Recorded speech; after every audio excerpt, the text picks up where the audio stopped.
እጅግ አስደንጋጭ መርዶ ከሳውዲ አረቢያ ምድር ተሰምቷል። ከ200 በላይ ኢትዮጵያውያን ወጣቶች በአንድ ቀን በአንድ የጅምላ የፍርድ ውሳኔ የሞት ቅጣት ተፈርዶባቸዋል።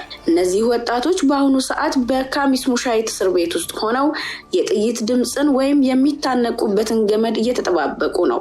ለምንድነው ዝም ያልነው? የኢትዮጵያ መንግስትስ ለምን ጀርባውን ሰጣቸው?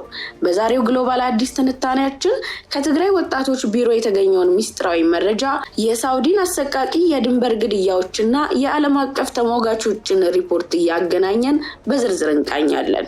አብራችሁን ቆዩ። ከመሸጋገሪያው በኋላ እንመለሳለን።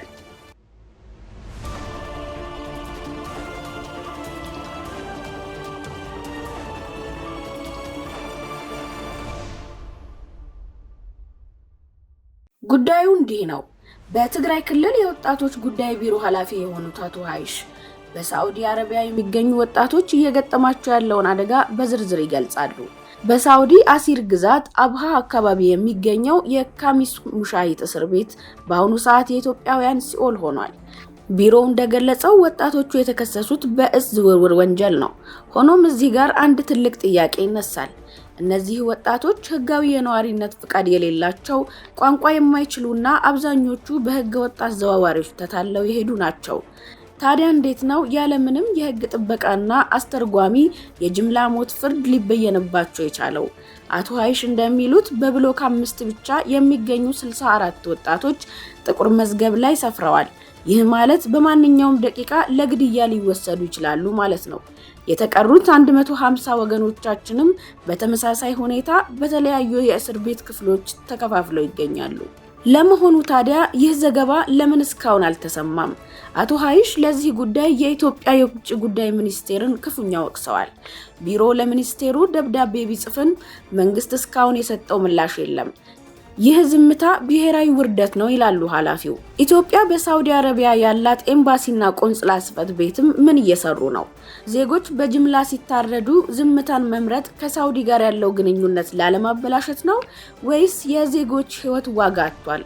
ሌሎች ሀገራት ለምሳሌ አሜሪካና የአውሮፓ ሀገራት አንዲት ዜጋቸው በባዕድ ሀገር ስትታሰር ሰማይና ምድሩን ያንቀጠቅጣሉ። እኛ ግን 200 ልጆቻችን ሊታረዱ ሲሉ ጆሮ ዳባ ልበስ ማለታችን በታሪክ የምንጠየቅበት ትልቅ ጥቁር ነጥብ ነው። እስቲ ጉዳዩን ከፍ አድርገን እንመልከተው። ሳውዲ አረቢያ በቅርብ ዓመታት ውስጥ የሞት ቅጣትን በአስገራሚ ሁኔታ ጨምራለች። በ2025 የወጡ ሪፖርቶች እንደሚያሳዩት ሀገሪቱ ከ10 ዓመት ወዲህ ከፍተኛውን የሞት ግድያ ፈጽማለች።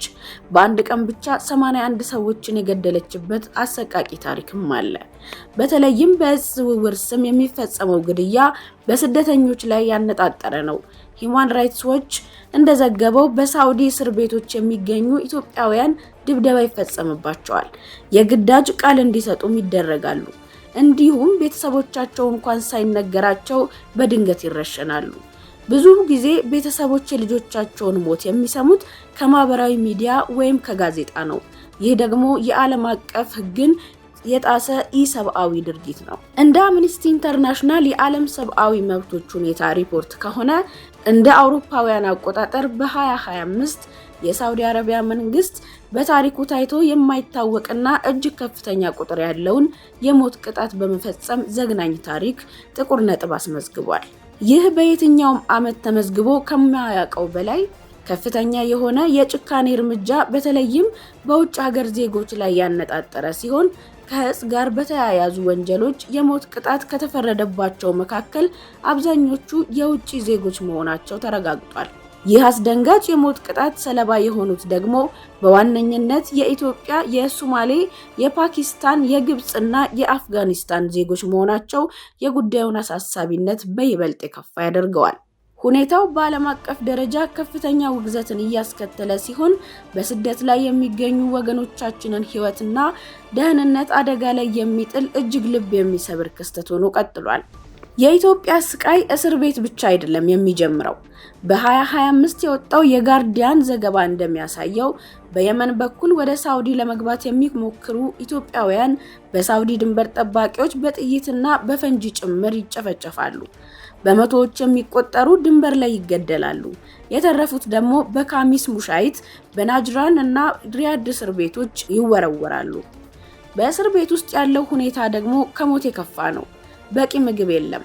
ንጽህና የጎደለው ጠባብ ክፍል ውስጥ በመቶዎች የሚቆጠሩ ይታጎራሉ። ድብደባ፣ ስቃይና የስነ ልቦና ጫና የዕለት ተዕለት ተግባር ሆኗል። አሁን ደግሞ የጅምላ የሞት ፍርድ ታክሎበት እስር ቤቱ ወደ መቃብር ቤት ተቀይሯል። ለመሆኑ ለምንድነው ወጣቶች አሁንም ወደ ሳውዲ የሚጎርፉት? አቶ ሀይሽ እንደሚገልጹት ስራ አጥነት፣ የፖለቲካ አለመረጋጋትና ተስፋ መቁረጥ ወጣቶችን ለስደት እየገፋቸው ነው። በትግራይ ክልልም ሆነ በሌሎች የኢትዮጵያ አካባቢዎች ወጣቶች የራሳቸውን ስራ የሚጀምሩበት፣ ብድር የሚያገኙበትና በሰላም የሚኖሩበት ሁኔታ ካልተመቻቸ ይህ ስደት አይቆምም። የወጣቶች ጉዳይ ቢሮ አሁን እየሰራ ያለው ስደትን በዘላቂነት ለማስቆም የሚያስችሉ የብድር ፈንዶችንና የስራ ዕድሎችን ለመፍጠር ነው። ነገር ግን አሁን ቅድሚያ የሚሰጠው የእነዚህ 200 ወጣቶች ህይወት ነው። የሞት ፍርዱ ተቀይሮ ወደ ሀገራቸው እንዲመለሱ ወይም ቢያንስ ቅጣታቸው እንዲቀንስ ዲፕሎማሲያዊ ጫና አሁኑኑ መጀመር አለበት። ውድ የቻናላችን ቤተሰቦች፣ የዛሬው ዘገባችን ትኩረት ያደረገው በሳውዲ አረቢያ እስር ቤት ላይ በሚገኙ ወገኖቻችን ላይ ያንዣበበውን አሳሳቢ ሁኔታ ለማሳየት ነው። ጉዳዩ እጅግ አሳሳቢና ፈጣን ዲፕሎማሲያዊ ምላሽ የሚሻ መሆኑ ግልጽ ነው። 200 ወጣቶች በሞት ፍርድ ጥላ ስር መገኘታቸው የዜጎቻችንን ደህንነት የማስጠበቅ ስራ ምን ያህል ትልቅ ትኩረት እንደሚፈልግ ያሳያል። አሁን የሚጠበቀው መንግስትና የሚመለከታቸው የዲፕሎማሲ አካላት ከሳውዲ ባለስልጣናት ጋር ተቀራርበው በመነጋገር የፍርድ ሂደቱ እንደገና እንዲታይ ወይም ወጣቶቹ ወደ ሀገራቸው ተመልሰው በህግ ጥላ ስር የሚቆዩበት መንገድ እንዲመቻች ግፊት ማድረግ ነው። በመሆኑም የውጭ ጉዳይ ሚኒስቴር ከሳውዲ መንግስት ጋር ያለውን ግንኙነት በመጠቀም ለነዚህ ዜጎች የህይወት ጥበቃ እንዲደረግ ጥረት ማድረግ ይኖርበታል። በሳውዲ የሚገኘው የኢትዮጵያ ቆንስላ ለታሳሪዎቹ አስፈላጊውን የህግ ድጋፍና ክትትል ማድረግ አለበት። እናንተም ይህን መረጃ ለሚመለከተው አካል እንዲደርስ ቪዲዮውን በማጋራት ድርሻችሁን እንድትወጡ እናሳስባለን። የነዚህ ወጣቶች ህይወት ተርፎ ወደ ሀገራቸውና ወደ ቤተሰቦቻቸው የሚቀላቀሉበትን ቀን በተስፋ እንጠብቃለን። እናንተስ በዚህ አሳሳቢ ጉዳይ ላይ ያላችሁ አስተያየት ምንድነው? መንግስት በምን መልኩ ጣልቃ ሊገባ ይገባል ትላላችሁ? ያላችሁን ሐሳብ ኮሜንት ላይ አስፍሩልን። ሰላም ለሀገራችን፣ ፍትህ ለወገኖቻችን።